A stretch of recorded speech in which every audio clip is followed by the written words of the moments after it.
विचारों की अभिव्यक्ति मैं कितना कर पाऊंगा, मैं स्वयं असमंजस की स्थिति में हूं। लेकिन यदि मैं बहादुरों के बीच यहां मौजूद हूं तो स्वाभाविक रूप से मेरा भी हौसला कुछ बढ़ता है और मुझे भी ताकत मिलती है। और आज जब मैं वीर नारियों को सम्मानित कर रहा था,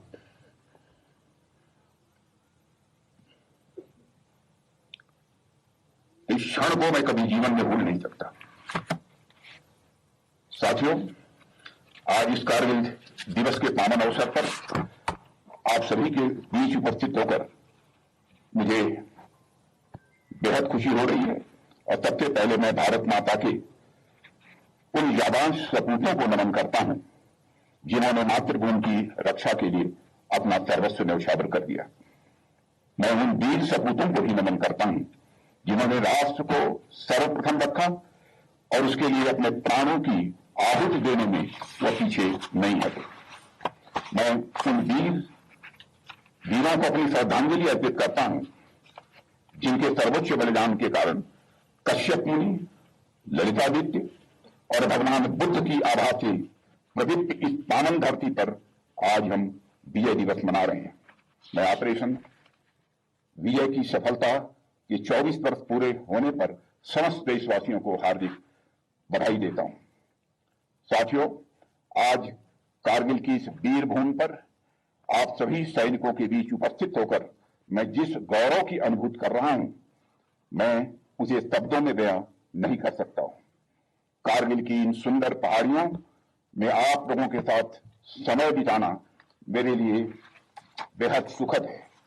साथियों, आज भारत रूपी जो विशाल भवन हमें दिखाई दे रहा है वो हमारे वीर सपूतों के बलिदान की नींव पर ही यह टिका हुआ है।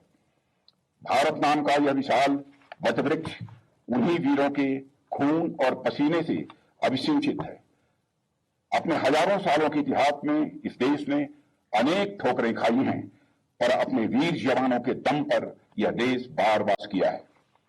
सन 1999 की घटना भी भारत के ठोकर खाने, संभलने और संभल कर नई ऊंचाइयों की ओर छलांग लगाने की ही एक अहम घटना है।